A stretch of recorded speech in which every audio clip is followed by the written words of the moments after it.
Яздан берілі бізні ис борчуй. Түннелерін йоқлап болмай. Неше ел яшәп, мондый хәлнең булганы юк иде ди Каенлыда яшәүче Мансур Фәхретдинов. Бу яздан башлап аларның авылларын тирес исе уратып алган. Шуннан бирле басылмый. Элеккеге bütün навозлар хәзер торфка әйләнгән, алар янып, bütün исләре авылга тарала. Безнең авылга түгел, якын тирә авыллар. Төнне тәрәзәләрен ача алмыйбыз инде. Потому что шушы нидән фермадан сасыз килә.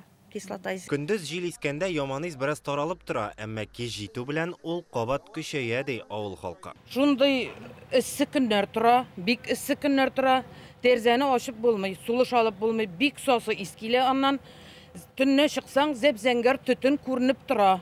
Төнне яна җил чыкса, нык тарала ул ис.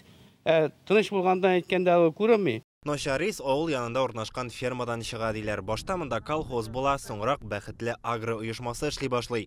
Хәзер территория Орсис агро оешмасыныкы. Элек бу урында тирес саклаганнар. 5 ел чамасы элек алып килми башлыйлар. Әмма быел май айында тирес пыскырга тотына. 2 ай чамасы аны сүндерә алмаганнар. Бит башта кирип булмады.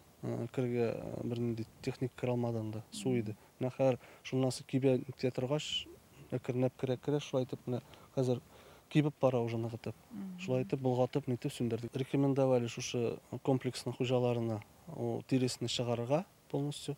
Моннан бу территориядан рекультивация ясарга. Авыл халкының моң-зарын ишетеп бүген Каенлыга экологлар килде. Алар һава үрнәкләрен алды. Установлено, что был допущен сброс. Орсис агро җәмгыятенең бу урынга мөгезле эретерлек тиресе түккәнлеген ачыкладык. Ул кибеп беткән, шуннан соң аңа ут капкан. Анализлар һавада зарарлы матдәләрнең нормадан артык булуын күрсәтмәде. Белгечләр анализ нәтиҗәләрен Росприроднадзорның Идел-Кама төбәк рай идарәсенә җибәрде. Алар Орсис агроның җитәкчесенә кисәтү ясаган.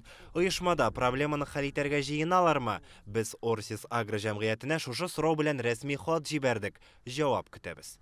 Илгиз Шакуров, Гөлнара Миңнеханова, Александр Лихачев, Яңа Гасыр каналы.